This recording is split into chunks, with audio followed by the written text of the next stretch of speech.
नमस्कार, स्वागत है आप सभी का विशाल कॉम्पिटिटिव क्लास में। आज की इस वीडियो में हम लोग बिहार स्टेट एग्जाम और बीपीएससी टीयर 4 के लिए गणित का बहुत ही महत्वपूर्ण क्वेश्चन सेट 2 लेकर आपके सामने आया।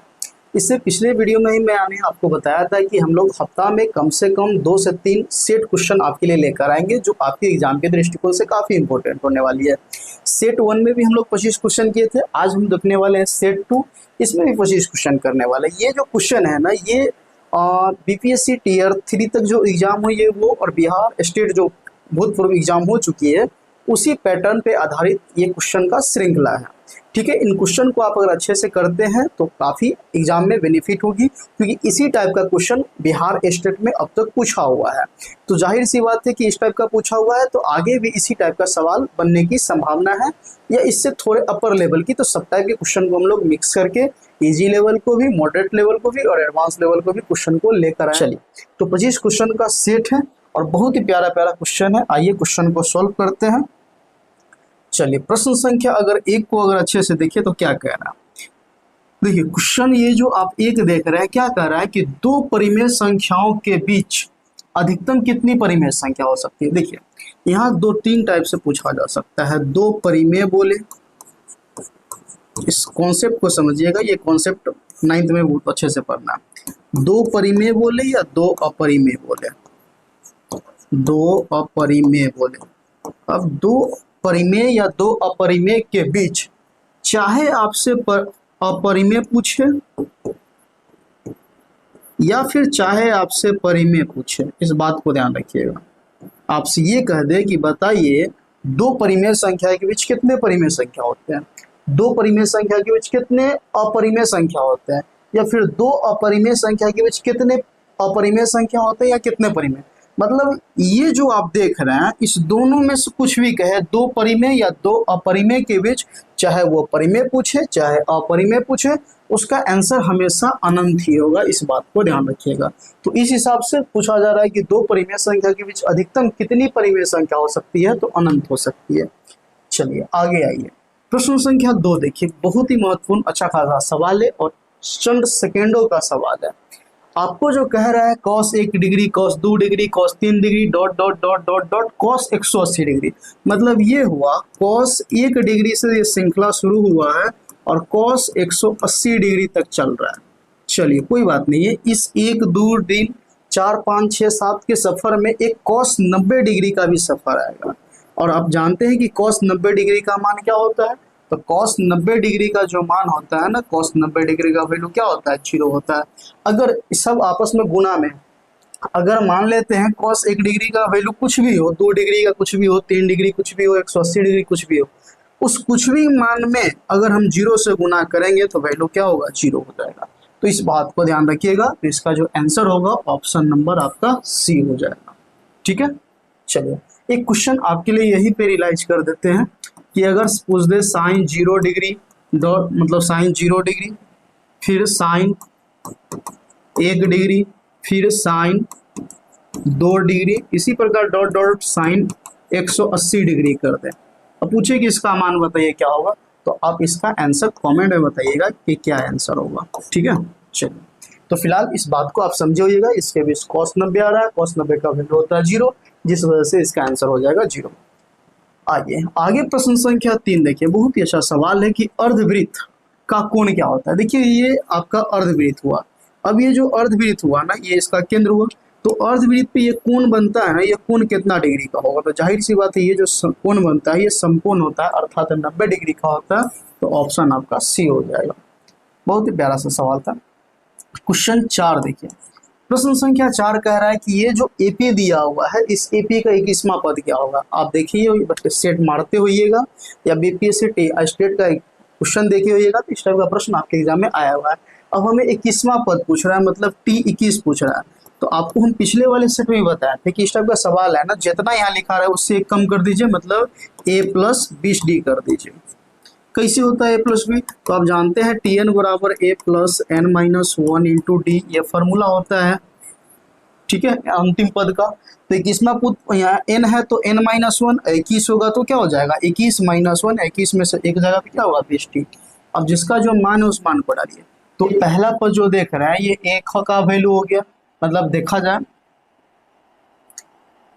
ये जो आप देख रहे हैं -3, ये आपका पहला पद हुआ। पहला पद को T1 बोले या A बोले, ये आपका दूसरा पद हुआ। ठीक है, तो T1 के जगह पे तो माइनस, मतलब A का पहला पद -3 हो गया, प्लस 20 गुने D।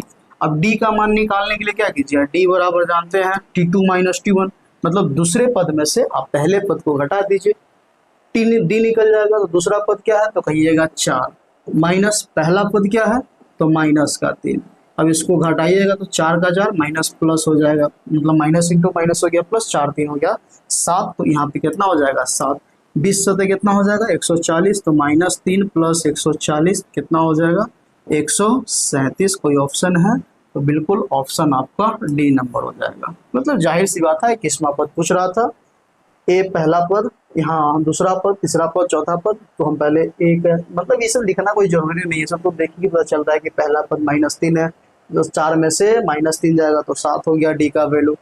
सूत्र आपका ये रहा। ठीक है, कुछ खास नहीं था। चलिए, ये जो क्वेश्चन देख रहे हैं 5 नंबर, कह रहा है कि मूल बिंदु का क्या नियामक होता है। देखिए, मूल बिंदु का जो निर्देशांक होता है ना, तो इस बात को ध्यान रखिएगा कि नियामक या निर्देशांक जो होता है, इसको हमेशा मिडिल ब्रैकेट के अंदर लिखा जाता है। हमेशा इस बात को ध्यान रखिएगा कि नियामक या निर्देशांक को हमेशा छोटी कोष्टक में लिखा जाता है। फिलहाल जो ऑप्शन दिख रहा है उस ऑप्शन में आपका डी हो जाएगा, क्योंकि मूल बिंदु का निर्देशांक 0,0 होता है। लेकिन कभी कभी खचराई क्या करेगा, खचराई कहने का सेंस मतलब इसको इस टाइप से कुछ कर देगा, मतलब आपका जो एग्जामिनर होगा ना, मतलब इस टाइप से ऑप्शन में थोड़ा छेड़छाड़ कर देगा। इस टाइप से बोर्ड में पूछा हुआ है, बिहार बोर्ड में, इस टाइप से कर दे। ठीक है, इस ब्रैकेट को ही हटा दे, इस बात को ध्यान रखिए। कहने का सेंस ये रहा, हम लिख कर ही बता देते हैं। कहने का सेंस ये रहा ना कि वो अगर कर दे 0,0 कर दे, इधर ब्रैकेट बंद ना करे, ब्रैकेट बंद ना करे और ऑप्शन में रहे, या फिर ऑप्शन में ये रहे 0,0, मतलब और ब्रैकेट बंद ना किया हो, तो समझिएगा ब्रैकेट बंद ना किया है मतलब वो मिस्टेक नहीं किया हुआ है, क्वेश्चन में या ऑप्शन में मिस्टेक नहीं हुआ है, जानबूझकर वैसा दिया गया हुआ है। एक ऑप्शन इसमें लगा देगा, इनमें से कोई नहीं, मतलब कोई भी ऑप्शन, ये ऑप्शन ना रहे, ऑप्शन ये ना रहे, इन सब के जगह पे इस टाइप से या इस टाइप से दे दे, तो समझ जाइएगा वो जानबूझकर ऐसा किया है आपको फंसाने के लिए। तो हमेशा याद रखिएगा कि मूल बिंदु या कोई भी नियामक जो निर्देशांक होता है वो हमेशा स्मॉल ब्रैकेट के अंदर लिखा जाता है। फिलहाल ऑप्शन के अकॉर्डिंग आपका डी हो जाएगा, क्योंकि ये दोनों तरफ से पूर्ण रूप से क्या है, छोटे ब्रैकेट से बंद है। आगे आइए, प्रश्न संख्या 6 देखिए क्या कह रहा है कि सबसे छोटी अभाज्य संख्या है, मतलब इस ऑप्शन में सबसे छोटी क्या है। तो देखिए, अभाज्य संख्या, सबसे छोटी अभाज्य संख्या हम लोग जो जानते हैं, सबसे छोटी जो होता है वो 2 होता है। सबसे छोटी अभाज्य संख्या 2 होता है। इसका खासियत ये है कि ये सबसे छोटी तो है, अब पूरे अभाज्य संख्या में ये केवल सम है। फिर उसके बाद एक सवाल ये भी पूछ सकता है कि सबसे छोटी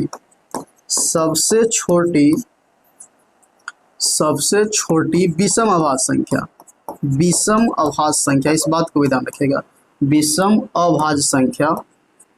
तो सबसे छोटी विषम अभाज्य संख्या जो होता है ना, वो आपका 3 हो जाएगा, क्योंकि अभाज्य संख्या 2, 3, 5, 7 डॉट डॉट ये चलेगा। तो ये जो 2 होता है ना, ये सबसे छोटी होता है, सबसे छोटी के साथ साथ ये पूरे अभाज्य संख्या में यही केवल सम है। बाकी आप जो भी देखिएगा आगे, सब का सब विषम है। तो ये तो सम हो गया, सम में भी अब सम को हटा दीजिए, तब बाकी जो भी विषम अभाज्य संख्या, इसमें सबसे छोटी अगर विषम पूछे तो सबसे छोटी विषम अभाज्य संख्या जो होगा ना 3 होगा। सीधे सबसे छोटी लिखा रहे तो 2 होगा, सबसे छोटी समअभाज्य संख्या लिखा रहे तो भी 2 होगा, मतलब सीधे बोल दे कि समअभाज्य संख्या बोले फिर भी 2 होगा। फिलहाल जो ऑप्शन पूछ रहा है ये सब कुछ मुख्य बातें थे, इस बात को आप नोट कर लेंगे अगर नहीं जानते हैं तो, ठीक है, क्योंकि क्वेश्चन यहाँ से बन सकता है। तो सबसे छोटी अभाज्य संख्या, तो सबसे छोटी अभाज्य संख्या ऑप्शन नंबर जो बी आपको दिख रहा है 2 आपका आंसर हो जाएगा। ठीक है, चलिए आइए आगे देखिए, क्वेश्चन नंबर ये आपका 7 हुआ। क्या कह रहा है कि बहुपद जो दिया हुआ है, बहुपद इतना के शून्य क्या होगा। देखिए, शून्य रहे, मूल रहे, रूट रहे या फिर हल रहे, इस सब का मतलब एक ही होता है। शून्य रहे, मूल, रूट, हल, इस सब का मतलब एक ही होता है। मतलब ये जो बहुपद दिया इसका शून्यक पूछ रहा है, तो याद रखिएगा हमेशा एक बात को कि शून्यक निकालने के लिए ना, शून्यक निकालने के लिए, शून्यक के लिए बहुपद को ना, बहुपद को जीरो के बराबर करते हैं या शून्य के बराबर करते हैं। ये शून्यक है, ये शून्य है, शून्य के बराबर करते हैं। इस बात को ध्यान रखिएगा, हमेशा बराबर करते हैं। मतलब क्या हुआ कि अगर कोई बहुपद है उसका शून्यक निकालना है या मूल निकालना है या रूट निकालना है या हल, अर्थात इस सब का मतलब ये हुआ कि अगर चर y है तो y का मान निकालना, x है तो x का मान निकालना। तो उस मान को निकालने के लिए ना बहुपद को जीरो के बराबर कर देंगे। उसके बाद सरल कर लीजिए, जैसे यहाँ पे देखिए 5y² माइनस 25 इक्वल टू इसको जीरो के बराबर कर दिया। अब देखिए इसको सरल कर लीजिए, तो क्या करेंगे 5y बराबर, ये जो माइनस 25 उधर जाएगा तो प्लस 25 हो जाएगा, ये y² है तो यहाँ भी y² हो जाएगा। 5 से 25 कटेगा क्या बार, 5 बार। अब ये स्क्वायर हटेगा उधर क्या चलेगा, रूट, तो कहिएगा y बराबर क्या हो जाएगा, तो प्लस माइनस रूट अंडर 5। अब प्लस माइनस रूट अंडर 5 मतलब यहाँ से दो वैल्यू आएगा, एक प्लस का आएगा और दूसरा माइनस का आएगा। ऑप्शन नंबर आपका सी हो जाएगा। ठीक है, चलिए आगे देखिए प्रश्न संख्या 8 नंबर क्या कह रहा है कि tan थीटा बराबर 12/5 हो तो sin थीटा का वैल्यू क्या होगा। देखिए tan थीटा बराबर, इस सवाल को हम बहुत तरीके से बना सकते हैं, आप सोच नहीं सकते। फिलहाल सबसे सरल मेरे अकॉर्डिंग tan थीटा बराबर जानते हैं क्या होता है, p/b होता है। तो यहाँ से पाइथागोरस से h निकालेंगे तो ट्रिपलेट भी होता है। हाँ, अगर ट्रिपलेट आप जानते हैं 5, 12, 13 का तो बढ़िया है, नहीं जानते हैं तो देखिए ये आपका 5, 12, 13 होता है ट्रिपलेट। तो इसे भी कर्ण का वैल्यू 13 आने वाला है। नहीं पता है तो कोई बात नहीं, निकाल लेंगे। पी एच बराबर क्या होता है, p² प्लस b²।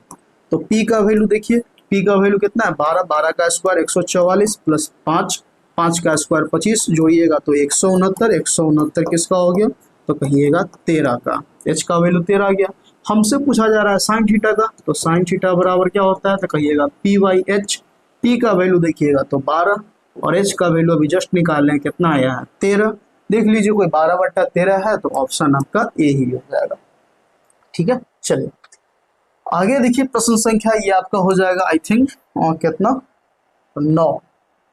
चलिए तो ये प्रश्न संख्या आपका 9 हो गया। प्रश्न का कहना है कि x अक्ष पे सभी बिंदुओं का कोटि क्या होता है। देखिए सबसे पहले तो यहाँ 2-3 बात समझना होगा कि x अक्ष पे किसी बिंदु का निर्देशांक, x अक्ष पर किसी बिंदु का निर्देशांक, किसी बिंदु का निर्देशांक, बिंदु का निर्देशांक, कोई जो बिंदु देख रहे हैं x अक्ष पे उस बिंदु का निर्देशांक क्या होता है, तो x अक्ष पे होने का मतलब y का वैल्यू 0, तो ये होगा x, 0, मतलब y निर्देशांक 0 होता है। और सेम यही बात अगर पूछ दे कि y अक्ष पे, y अक्ष पर किसी बिंदु का निर्देशांक पूछ दे तो ये क्या होगा, तो y अक्ष पे होने का मतलब x 0, अपोजिट कर दीजिए बस, तो ये 0, y होगा। और एक और बात, निर्देशांक लिखते हैं ना, तो निर्देशांक में ना, निर्देशांक में पहले लिखा जाता है x फिर लिखा जाता है y।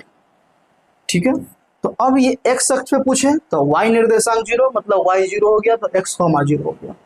अब y अक्ष पे पूछे मतलब x 0 मतलब 0, y हो गया। अब आपसे पूछा जा रहा है कि x अक्ष पे मतलब इसका x अक्ष पे सभी बिंदुओं का कोटि। अब कोटि क्या होता है, तो दो चीज होता है, एक होता है भुज, एक होता है कोटि।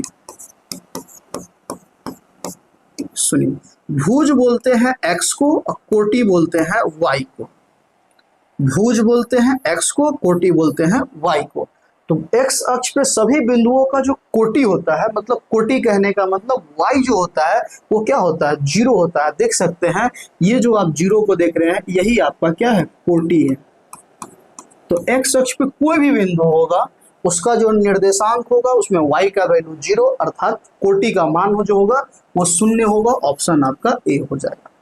चलिए आगे 10 नंबर सवाल देखिए, बहुत ही प्यारा सा सवाल है कि cos 60 डिग्री बटा sin 60 डिग्री और गुणे tan 60 डिग्री। इस सवाल को बहुत तरीके से बनाया जा सकता है, मान डाल के बना लीजिए, फार्मूला पे बना लीजिए या डायरेक्ट उड़ा दीजिए। देखिए हम एक फार्मूला पर क्या है, साइन cos थीटा बटे साइन थीटा जो जानते हैं क्या होता है, तो cot थीटा होता है। एक फॉर्मूला हम लोग ये पढ़ के आए कि कॉट थीटा बराबर कॉस बटा साइन। जब थीटा थीटा था तो यहाँ भी थीटा हो गया। अब यहाँ 60 डिग्री है, तो इस पूरे की जगह पे क्या लिखा जाएगा, कॉस 60 बटे साइन 60 की जगह पे cot 60 degree into tan 60 degree. अब एक और फॉर्मूला हम लोग पढ़ गए हैं कि cot theta into tan theta या tan theta into cot theta बराबर क्या होता है, जब थीटा थीटा होता है तो थीटा थीटा, यहाँ 60 है तो यहाँ भी 60 है, तो वैल्यू क्या हो जाएगा 1। मतलब हम लोग जो फॉर्मूला पढ़े हैं tan theta into cot theta बराबर 1 जानते हैं। कितना जानते हैं, तो यहाँ पे देखिए टेन थीटा के जगह पे दोनों जगह थीटा था तो थीटा, अब दोनों जगह 60 है तो 60, तो tan theta into cot theta मतलब टेन कॉट 60 इंटू टेन 60 का वैल्यू भी क्या हो जाएगा 1। ऑप्शन नंबर आपका बी हो जाएगा। उम्मीद है बात तो आप समझे होइएगा, मान डाल के भी निकाल सकते हैं लेकिन उतना करने का कोई मतलब नहीं।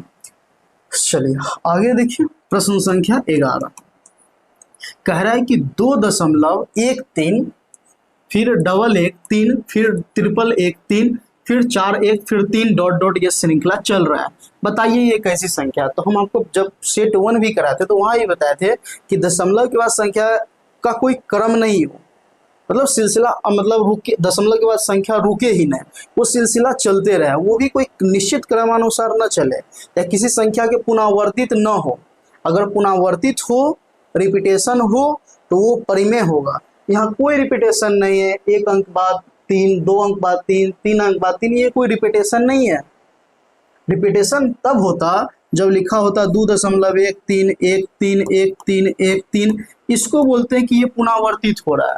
ये जो लिखा हुआ है 2.13 फिर 113 फिर 111 फिर 4 गो 1 फिर 3, ये रिपीटेशन नहीं है, ये कोई पुनरावर्तित नहीं हो रहा, पुनरावर्तित ये हो रहा है। तो अगर ये होता तो ये होता है परिमेय। ठीक, फिलहाल जो दिख रहा है मतलब ये आपका हो जाएगा अपरिमेय। तो कोई ऑप्शन है तो बिल्कुल ऑप्शन नंबर आपका बी हो जाएगा अपरिमेय। बात है, आप समझिएगा बात। चलिए 12 नंबर सवाल देखिए। 12 नंबर सवाल काफी अच्छा सवाल है कि यदि Q एक कोई धनात्मक पूर्णांक है तो निम्नलिखित में कौन सा धनात्मक सम पूर्णांक होगा। पहले बात तो कहा जा रहा है कि Q एक धनात्मक पूर्णांक है, तो निम्नलिखित में धनात्मक सम पूर्णांक क्या होगा। यहाँ दो बात आपको समझना है, आप पढ़े होइएगा सम संख्या का सामान्य रूप, सम संख्या का सामान्य रूप, सामान्य रूप एक बात ये पढ़िएगा। दूसरा बात ये पढ़े होइएगा विषम संख्या का सामान्य रूप, विषम संख्या का सामान्य रूप। ठीक है, देखिए भाई सम संख्या का जो सामान्य रूप होता है वो 2m होता है, ठीक है, और विषम संख्या का जो सामान्य रूप होता है वो 2m प्लस 1 या फिर 2m माइनस 1 होता है। फिलहाल देखिए अब यहाँ पे m के, जहाँ m कोई पूर्णांक है, अब m के जगह पे q कर दे, r कर दे, p कर दे, s कर दे, कुछ भी करे उससे कोई फर्क नहीं पड़ता है। तो q कोई धनात्मक पूर्णांक है तो सम संख्या का पूर्णांक क्या होगा, तो 2m के रूप में होगा। तो देखिए इसमें कोई 2m के रूप में है तो q के लिए कह रहा है तो 2q हो गया, ये आपका सम का लिए हो गया। बाकी जो भी देख रहे हैं सब विषम है। देखिए 2q प्लस 1 कर दिया, ये विषम हो गया, इस बात को ध्यान रखिएगा। यहीं पर अगर 2q ऑप्शन में ना होता, बाय द वे ऑप्शन में ये होता 2q प्लस 4, अगर ऑप्शन बी में ये रहता 2q प्लस 4 तो फिर भी ऑप्शन ये होता, क्योंकि प्लस के बाद जो संख्या लिखा हुआ है ये देखना है कि ये सम है कि विषम। अगर ये संख्या सम होगा तो सम को रिप्रेजेंट करेगा, अगर विषम होगा तो विषम को रिप्रेजेंट करेगा। जैसा कि यहाँ पे देखिए 2q के बाद क्या है +3, ये विषम संख्या है तो ये विषम को रिप्रेजेंट कर रहा है। यहाँ देखिए +5 क्या है, ये विषम है तो विषम को रिप्रेजेंट कर रहा है। ठीक है, तो उम्मीद है अब बात समझिएगा। सम का पूछे तो फिलहाल यहाँ तो आपका +4 नहीं था तो +4 रहे ना रहे इससे कोई फर्क नहीं पड़ता है। फिलहाल 2q है तो 2q ही आपका सम हो गया, तो ऑप्शन नंबर आपका बी आंसर हो गया। चलो आगे देखिए प्रश्न संख्या 13। प्रश्न 13 इस टाइप का प्रश्न आपके एग्जाम में, स्टेट के एग्जाम में पूछा हुआ सवाल है, इस टाइप का प्रश्न आया हुआ है। कह रहा है कि दो संख्या का मौसा आपको दिया हुआ है 15 लस 105 है, उनमें से एक संख्या दिया हुआ है 5, तो दूसरी संख्या क्या होगा। देखिए इसमें एक फॉर्मूला पढ़े होइएगा, पहली संख्या गुने दूसरी संख्या बराबर होता है HCF इंटू LCM। ये हम लोग फॉर्मूला पढ़े हुए हैं। इसमें से हमको पहली संख्या पता है, देखिए उसमें से दूसरी संख्या निकालना, मतलब b का वैल्यू निकालना। तो ये जो गुना में a है इधर आ जाएगा तो भाग में हो जाएगा, HCF इंटू LCM। तो HCF का वैल्यू हो गया 15 गुने LCM का वैल्यू हो गया 105। अब बट्टा ये जो a इधर गुना में इधर आएगा तो भाग में, a का वैल्यू पहली संख्या जिसमें से एक संख्या, मतलब a का वैल्यू 5 हो गया। अब इसको काट छांट कर लीजिए, काटिएगा तो 3 से 5 या 15। अब 105 में 3 से गुना कीजिएगा तो कितना हो जाएगा 315। कोई ऑप्शन है तो बिल्कुल ऑप्शन नंबर आपका सी हो जाएगा। उम्मीद है बात आप समझिएगा। चलिए आगे देखिए 14 नंबर सवाल क्या कह रहा है कि भाग एल्गोरिथम में a बराबर bq प्लस r, मतलब भाज्य बराबर भाजक गुने भागफल प्लस शेषफल में एक b का वैल्यू दिया हुआ है, q का वैल्यू दिया हुआ है, r का वैल्यू दिया हुआ है, तो कुछ का a का मान क्या होगा। जिसका जो मान है उस मान को इसमें डाल दीजिए और फटाफट आप मतलब आंसर निकल जाएगा। तो a बराबर b, तो b का वैल्यू कितना दिया हुआ है तो कहिएगा 43, तो 43 गुने q, तो q का वैल्यू कितना है 31 प्लस r, तो r के जगह पे 32 है। चाहे तो आप गुना कर लीजिए या फिर डिजिटल सम वगैरह जो भी लगाना है फटाक से लगाइए और जल्दी से उड़ा लीजिए। तो हम यहाँ पे क्या करते हैं डिजिटल सम लगाते हैं, और क्योंकि गुना करने से अच्छा है डिजिटल सम लगा लीजिए और निकाल लीजिए। एक विकल्प ये हो गया, या नहीं तो गुना करना है तो गुना भी कर सकते हैं, कुछ गुना भी कुछ खास नहीं है। अगर 31 में 3 से गुना करेंगे तो 31 का कितना होगा 93, 93 का ये का हो गया 3, 31 चौका कितना हो जाएगा तो 4 तिया मतलब 120, 124, 124 में 9 जोड़ेंगे तो 124 में 9 जोड़ेंगे तो कितना हो जाएगा 100 मतलब 33, ठीक है। प्लस ये 32 का 32 हो गया, जोड़ दीजिए 3 2 हो गया 5, 3 3 6 और ये 1365 आ रहा है। कोई ऑप्शन है, बिल्कुल ऑप्शन नंबर आपका ए ही हो जाता, ठीक है।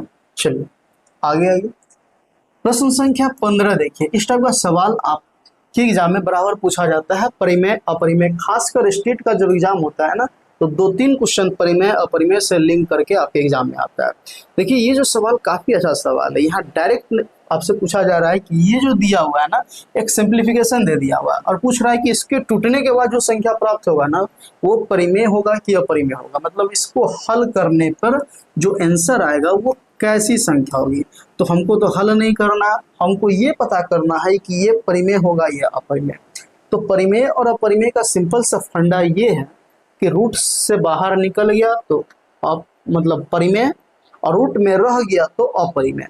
अब हमें ये पता करना पड़ेगा क्या ये रूट से बाहर निकल सकता है, क्या ये रूट से बाहर निकल सकता है, क्या ये निकल सकता है, तो नहीं निकल सकता है ये संख्या, लेकिन ये हो से निकल सकता है। तो बस इतना देखना है क्या रूट हट जाएगा, क्योंकि यहाँ पे माइनस प्लस कुछ इस टाइप से दिख रहा है जो कटने की संभावना है।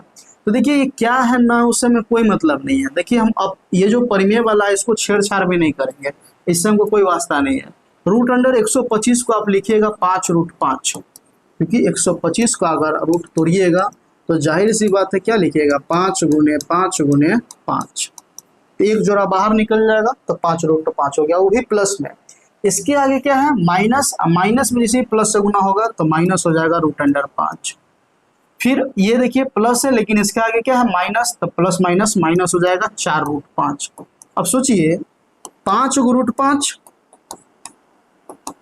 अच्छा 1√5 और माइनस 4√5, तो 4 गो माइनस में √5 माइनस का 1√5 टोटल कितना हो जाएगा तो कहिएगा 5√5 हो जाएगा। तो देखिए ये 5√5 अपने जगह पे, ये हो जाएगा माइनस 5√5, इससे ये कट जाएगा, कटने के बाद आ जाएगा 0। और ये इसमें का तो कोई लोचा हो, मतलब ये जो +6 -3 +1 ये कुछ तो बनेगा ही बनेगा, उससे में कोई वास्ता नहीं है। मतलब कहने का मतलब ये हो गया कि ये जो दिया था सिंप्लीफिकेशन करने के बाद जो आखिरी में रिजल्ट आएगा उसमें कोई ऐसा नंबर नहीं होगा जो रूट के अंदर होगा। अगर रूट के अंदर न होगा तो मेरे भाई निश्चित रूप से कैसा संख्या होगा तो परिमेय हो गया। अगर यही रूट में आ जाता तो हम डेफिनेटली आंसर अपरिमेय को देते हैं।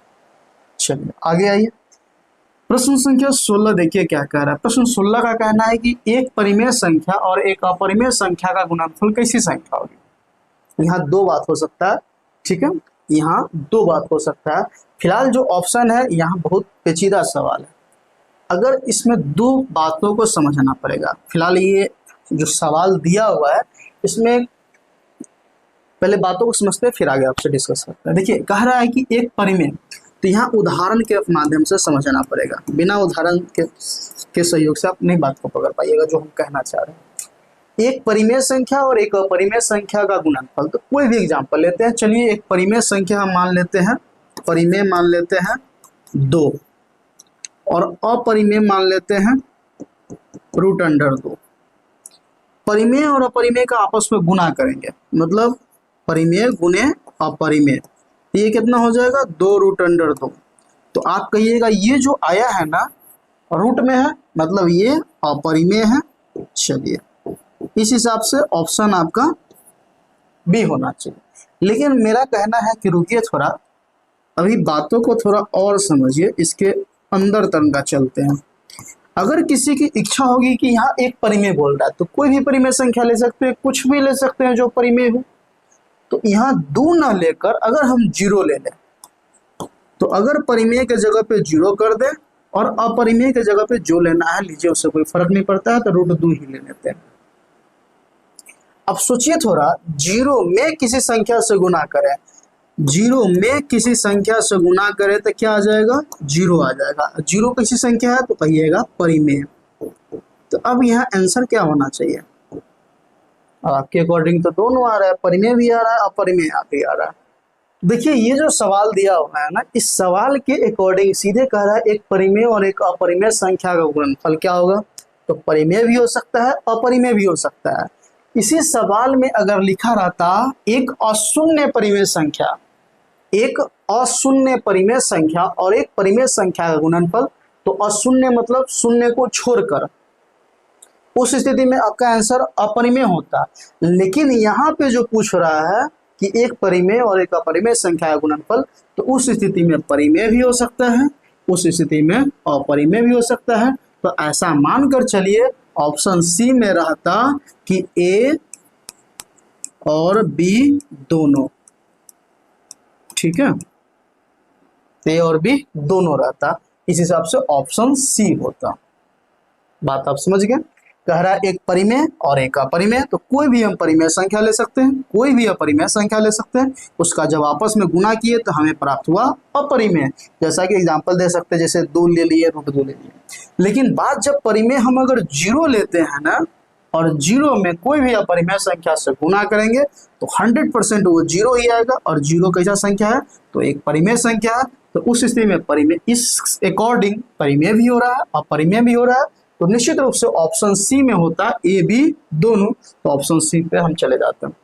इसी सवाल में अगर लिख देता एक अशून्य कर देता, एक अशून्य परिमेय संख्या और एक अपरिमेय संख्या का गुणनफल, तो 100% आंसर आपका अपरिमेय होता। उस स्थिति में आप 0 को नहीं ले सकते थे। उम्मीद है बातों को समझ गए होंगे। चलिए आइए 17 नंबर सवाल को देखिए। 17 क्या कह रहा है कि यदि साइन थीटा का वैल्यू √2 cos थीटा है ना, तो सेक थीटा का मान क्या होगा। देखिए इस सवाल को बहुत तरीका से हल किया जा सकता है।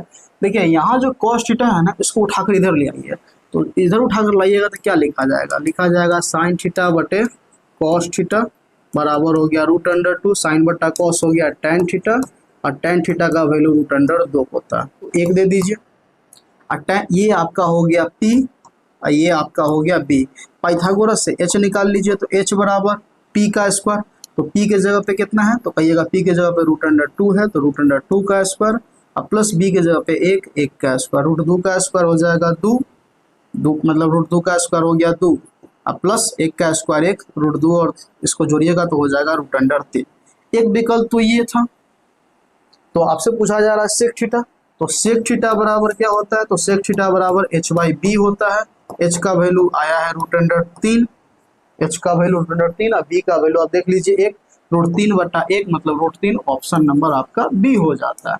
एक विकल्प तो ये था। दूसरा विकल्प ये था कि डायरेक्ट आप ले चाहते हैं इससे भी निकाल सकते थे। सेक थीटा बराबर क्या होता है √tan² थीटा प्लस 1, इससे भी आप चाहते तो निकाल सकते हैं tan² थीटा।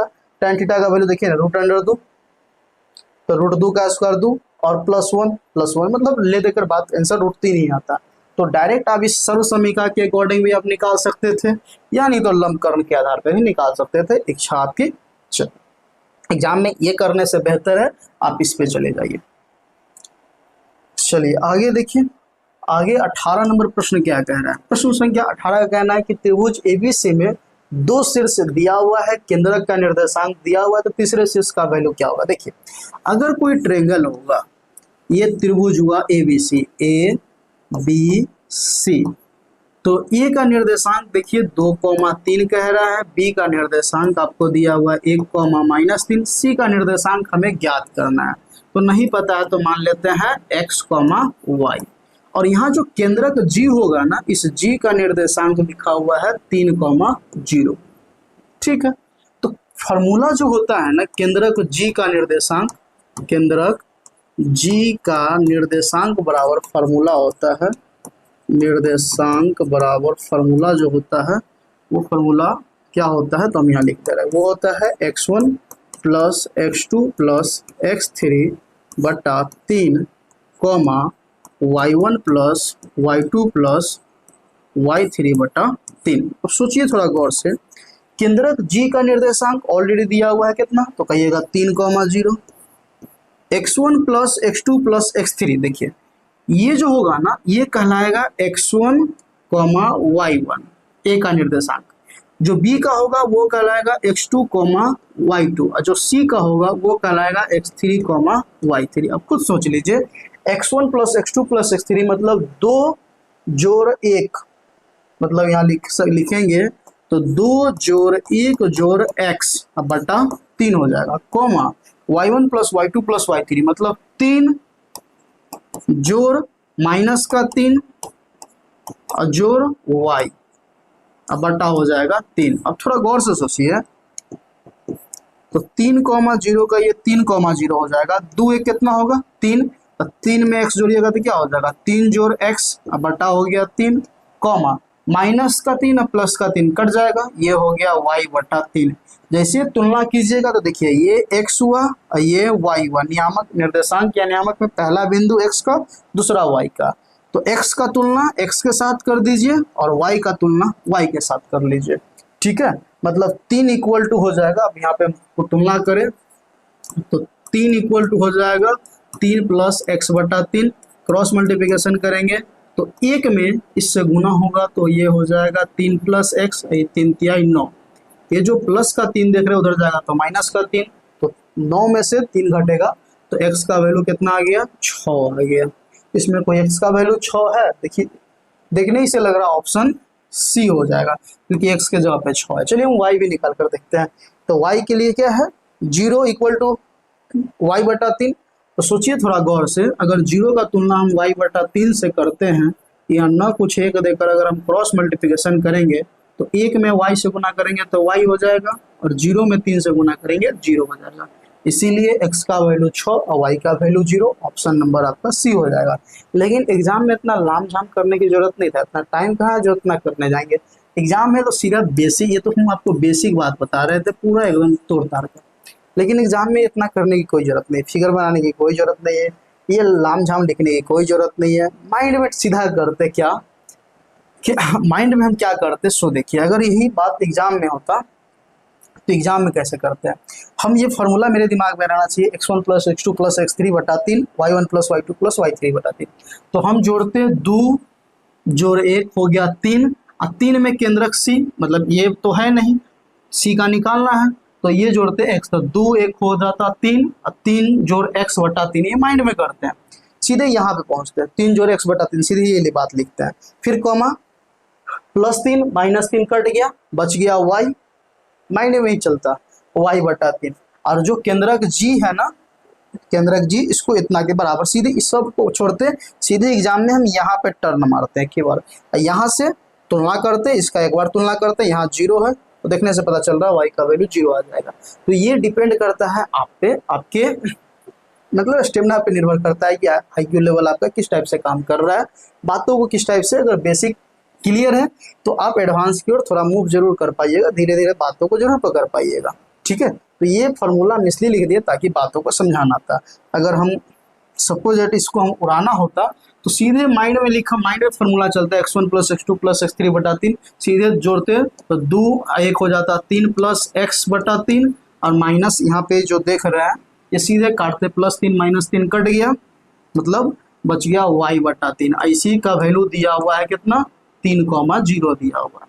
अब तुलना कर लेते हैं, इसका तुलना इससे करते हैं और इसका तुलना इससे कर लेते हैं, हो गया बात खत्म। चलिए तो आगे आइए प्रश्न संख्या 19 की ओर। देखिए ये सवाल बड़ी अच्छा सवाल है, ठीक है। कह रहा है कि 140 का जो वैल्यू है ना 2 के पावर x प्लस 5 गुने 5 के पावर y प्लस 7 के पावर z हो तो x plus y plus z का वैल्यू क्या होगा।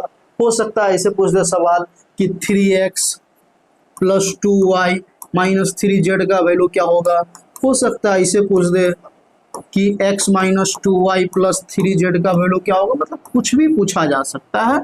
तो ये मान निकालने के लिए ना सबसे पहले एक्स वाई जेड का वैल्यू पता होना चाहिए। ये जो एक्स वाई जेड है ये 140 पे निर्भर करता है क्योंकि 140 का अभाज्य गुणनखंड तोड़ कर लाया गया है। तो सबसे पहले तो हम 140 का अभाज्य गुणनखंड तोड़ेंगे, बहुत सरल सी बात है। इसको हम 14 गुने 10 लिख देते कोई दिक्कत कहेगा, कोई दिक्कत नहीं। 14 को 2 गुने 7 लिख देते कोई दिक्कत, ट्री मेथड कौन जाएगा 2 से लगाने 70 2 से 35, उससे अच्छा ये काम हो गया। 10 को क्या लिख देते 2 गुने 5। तो आप क्या देख रहे हैं 2 कै बार आ रहा है तो कहिएगा 2 बार आ रहा है। तो ये जो देख रहे हैं 2 का पावर, मतलब हम अगर तो है 140 को तो क्या लिखेंगे 2 का पावर कितना बार 2 है 2 बार, तो 2 का पावर 2।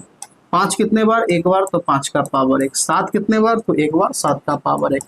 आप खुद देखिए x के जगह पे कितना है तो कहिएगा x बराबर 2 आ रहा है, y बराबर 1, z बराबर 1। अब सोचिए x प्लस वाई तो x के जगह पे कितना हो जाएगा तो कहिएगा 2, y के जगह पे 1 माइनस z के जगह पे भी 1। तो सोचिए 1 से 1 कट गया, क्या बच गया 2, हो गया निकल गया। ये सब आप खुद से निकाल लीजिएगा, ऑप्शन नंबर आपका ए हो गया। चलिए आगे आइए 20 नंबर सवाल क्या कह रहे हैं, प्रश्न संख्या 20 की द्विघात समीकरण इतना के मूल अल्फा बीटा हो तो alpha square plus beta square क्या होगा।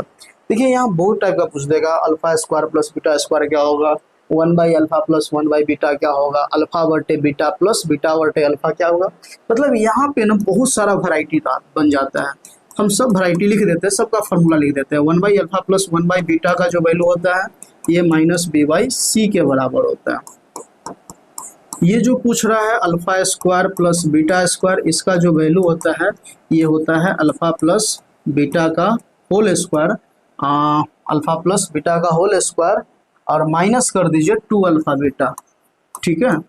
और एक दो और बन जाता है जो अच्छा खासा आपसे पूछा जा सकता है, अल्फा बटे बीटा प्लस बीटा बटा अल्फा, इसका भी अच्छा खासा बन जाता है, ठीक है। इसको तोड़ना पड़ेगा, डायरेक्ट तो तोड़ देते हैं, वहाँ पे लिख देते हैं, आप बात को नोट कर लीजिएगा, अल्फा बटे बीटा प्लस बीटा बटे अल्फा, कि ये सब डायरेक्ट पूछेगा, ठीक है। और जब भी स्टेट का एग्जाम हो तो निश्चित रूप से इस टाइप के सवाल में से कोई एक आपको देखने को मिलेगा।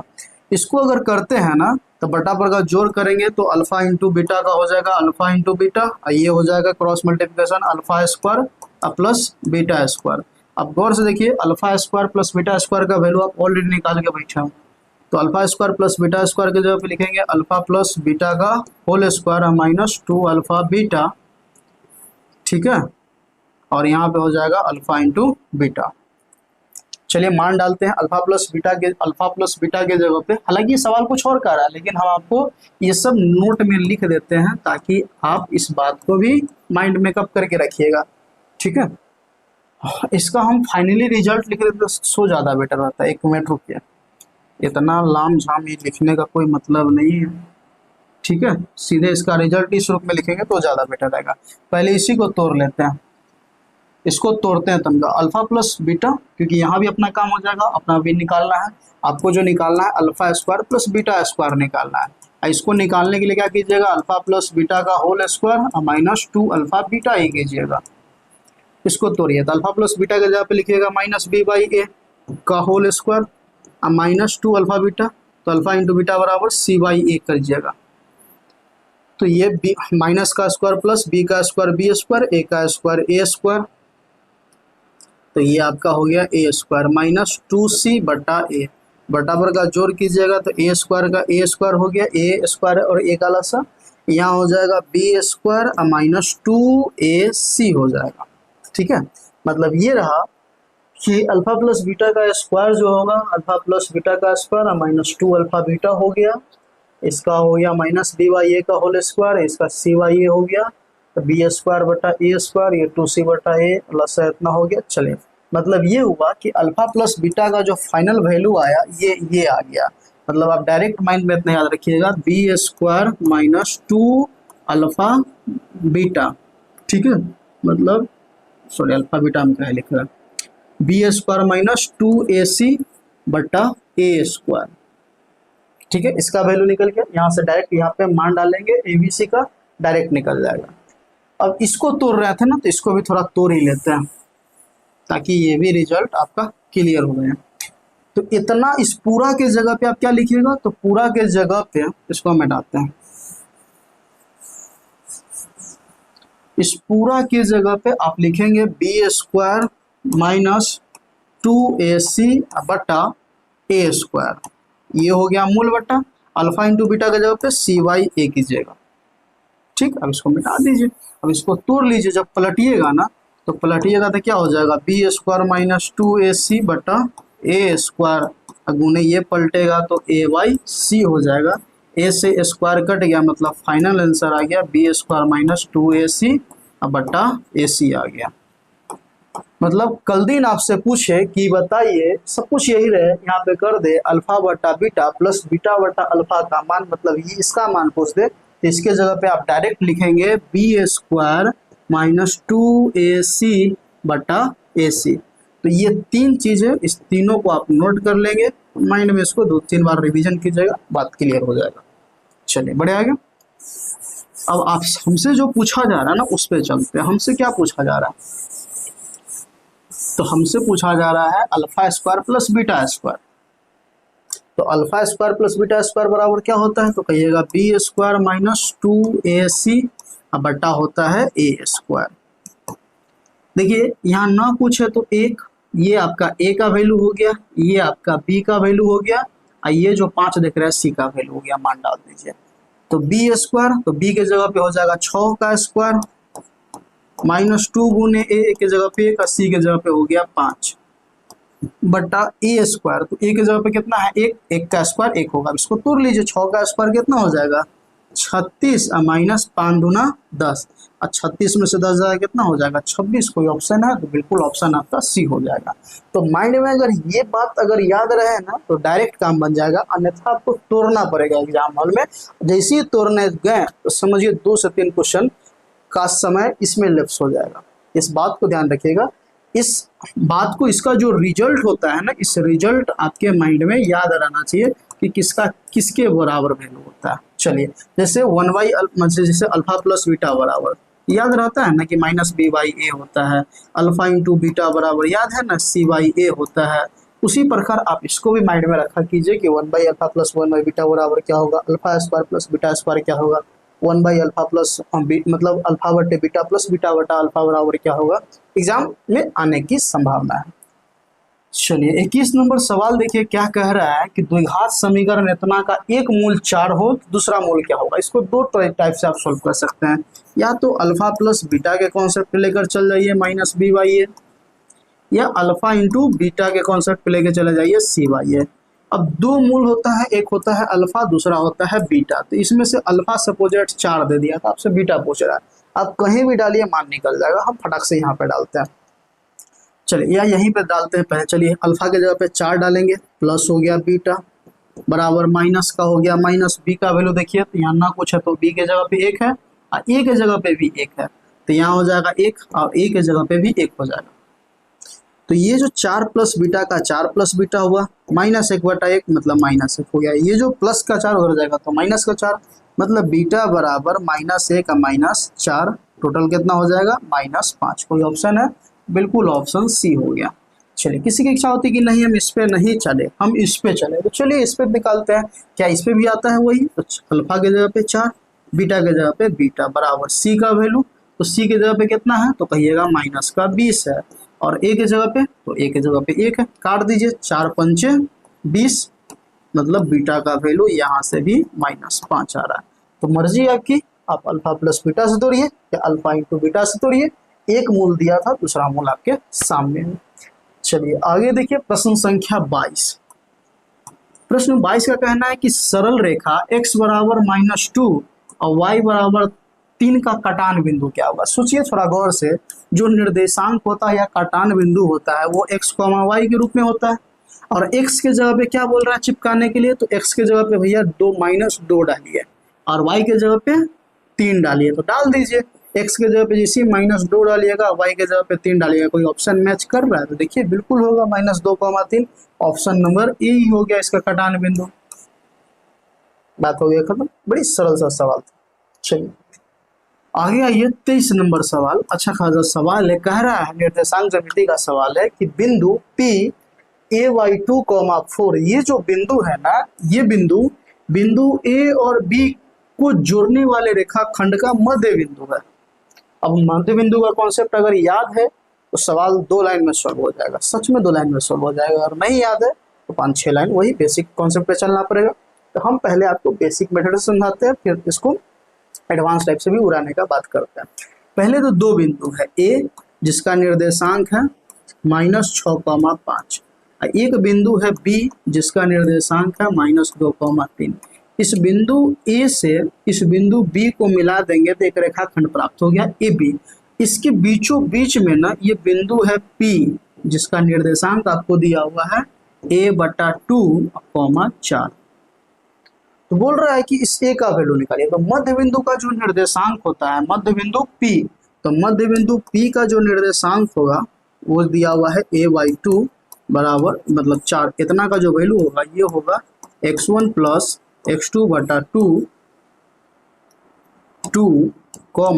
y1 + y2/2 होता नहीं होता। अब देखिए यहाँ पे ये हो गया x, तुलना करने के लिए x वाले पक्ष हो गया, ये y वाले पक्ष का हो गया। तो हमें वैल्यू a का चाहिए, तो हम y वाले को कोई छेड़छाड़ नहीं करेंगे, y वाले से कोई काम ही नहीं, हमको a का वैल्यू निकालना है। तो a वाला किस में है तो कहिएगा x वाले टर्म में है, तो केवल x वाले को तोड़िए ना, y वाले तोड़ को क्या कीजिएगा, y वाले तोड़ने से कोई फायदा नहीं है। मतलब a/2 का जो वैल्यू होगा इतना के बराबर होगा, x1 + x2 मतलब -6 प्लस -2, तो -6 + -2/2 के बराबर होगा। यहाँ 2 है ना, तो देखिए 2 से 2 कट गया, इधर बच गया a बराबर -6 में +2 मतलब -6 और माइनस, तो प्लस माइनस हो जाएगा माइनस, मतलब -6 - 2 ये हो गया -8। ऑप्शन देखिए, ऑप्शन नंबर आपका ए हो गया। देखिए इसमें कुछ खास नहीं किया, थोड़ा हम उड़ा दिए हैं बातों को। पहले तो आपको समझा दिए हैं कि ए बिंदु बी बिंदु है, मिला दिए, रेखाखंड ए भी हो गया, इसके बीचों बीच में बिंदु पी है जिसका निर्देशांक कितना है, इसमें से ए का वैल्यू बताना है। तो ए गौर से देखिएगा तो एक्स वाले टर्म के जगह पे तुलना करेंगे, तो एक्स का तुलना एक्स के साथ, वाई का तुलना वाई के साथ। तो वाई वाले में हमें कुछ नहीं निकालना है, हमें तो एक्स वाले टर्म में निकालना है। तो एक्स वाले का तुलना कर दिए, x1 + x2, इसका जो निर्देशांक होगा वो कहलाएगा x1, y1 और उसका कहलाएगा x2, y2। तो x1 वाले को जोड़ लिए हैं तो -6 प्लस -2, -6 प्लस -2 किए तो -6, माइनस प्लस हो गया -2, ये टोटल आपका -8 हो गया। ऑप्शन नंबर आपका ए हो गया। चलिए आइए 24 नंबर सवाल देखिए, बहुत ही अच्छा सवाल है। कह रहा है कि यदि बिंदु P इतना दिया हुआ है कि शून्यक अल्फा बीटा है तो अल्फा इंटू बीटा/4 का मान क्या होगा। ये सवाल सीबीएसई बोर्ड में पूछा हुआ था, मतलब बराबर पूछा जाता है। देखिए आपका जो स्टेट का जो क्वेश्चन है ना, अगर आर.डी. शर्मा बना लेते हैं तो लगभग सब क्वेश्चन आप सॉल्व कर पाइएगा, लगभग, क्योंकि आर.डी. शर्मा से ही ज़्यादातर सवाल आया हुआ है। आर.डी. शर्मा को बनाते हुए, वैसे कोई भी 10th का बुक बना लीजिए, अगर आर.डी. शर्मा वो इंग्लिश पब्लिकेशन है, ठीक है, या फिर आर.एस. अग्रवाल बना लीजिए इंग्लिश पब्लिकेशन बना, अगर इंग्लिश ठीक ठाक कर पाते हैं तो आर.एस. अग्रवाल बना लीजिए, बेहतर रहेगा। अगर नहीं है तो फिर वही भारती वन बनाइए, भारती वन से भी अच्छा खासा कवर हो जाएगा। चलिए इस सवाल को बनाना है, कुछ खास नहीं है, अल्फा इंटू बीटा/4 कह रहा है, अल्फा इंटू बीटा/4। तो देखिए भाई अल्फा इंटू बीटा बराबर क्या जानते हैं, तो कहिएगा CY है, बटा हो गया 4। तो C का वैल्यू कितना है, तो C का वैल्यू -4 हो गया, यहाँ ना कुछ है तो A का वैल्यू 1 हो गया। तो मान डालिए C के जगह पे -4, ये बटा 1, ये मूल बटा, ठीक है ना, ये मूल बटा बटा में हो जाएगा 4, ना कुछ है 1 दे दीजिए, इसको पलट दीजिए, पलटेंगे तो ये वैल्यू अपनी जगह पे रहेगा, तो -4/1 पलट जाएगा, ये पलटेगा तो 1/4 हो जाएगा, 4 से 4 कट गया, तो आप खुद सोचिए -1 इसका आंसर हो गया, ऑप्शन नंबर ए हो गया। तो कुछ नहीं किया है, बस जो दिया था उसको सिंप्लीफाई कर दिया। चलिए आगे आइए, 25 नंबर सवाल देखिए, बहुत प्यारा सा क्वेश्चन है बहुलक से कि इतना का बहुलक क्या होगा। देखिए इसमें सबसे ज्यादा बार रिपीट कौन किया हुआ है, तो देख रहे हैं तो 1 बार 25, 2 बार 25, 3 बार 25, और कुछ आ रहा है और नहीं है तो 25 इसका सबसे ज्यादा बार पुनरावर्तित 25 हो रहा है, तो बहुलक इसका 25 हो जाएगा। चलिए तो ये 25 क्वेश्चन का सेट था, तो आपका 25 क्वेश्चन कंप्लीट हुआ। अब ये देखिए इस 25 क्वेश्चन में आपका कितना सही हुआ, खुद से खुद का आकलन कीजिए, और कौन सा आपका वीक पॉइंट है ना, आप कमेंट में हमें जरूर बताइए कि इस पॉइंट पे हमें टॉपिक पे थ्योरी वगैरह ला कर दीजिए। ठीक है, आप जैसा कि जानते हैं ना, स्टेट का ना 70 से 80% जो क्वेश्चन है ना वो 9th-10th के सिलेबस से है, तो इसमें से लग रहा है कि इस पोर्शन में इसका भी कुछ पोर्शन ये कवर करता है। ठीक है, 9th-10th जो है दोनों 9th-10th दोनों को कवर करता है, ऐसा नहीं है कि दोनों को नहीं करता, दोनों को कवर करता है, चाहे वो बीपीएससी हो या स्टेट हो। स्टेट को तो सबसे ज़्यादा कवर करता है। अगर केवल हम कहें कि 9th-10th कर लीजिए स्टेट निकल जाएगा, तो ये कहना कोई गलत नहीं होगा, सच में निकल जाएगा आपका। तो भाई जनरल को कितना लाना है, 75 लाना है, 70 से 80% क्वेश्चन पूछता है, 70 से 80% क्वेश्चन यहाँ से सही हो सकता है, कुछ खास नहीं है। ठीक है, तो कौन सा वो टॉपिक है जो आपको लग रहा है उस पर आपका पकड़ कमजोर है, तो आप कमेंट में बताइएगा, उस पर हम अच्छे से एक्सप्लेन करके आपको थ्योरी प्लस क्वेश्चन मतलब होल पैकेज लाकर आपको दे देंगे। ठीक है, चलिए।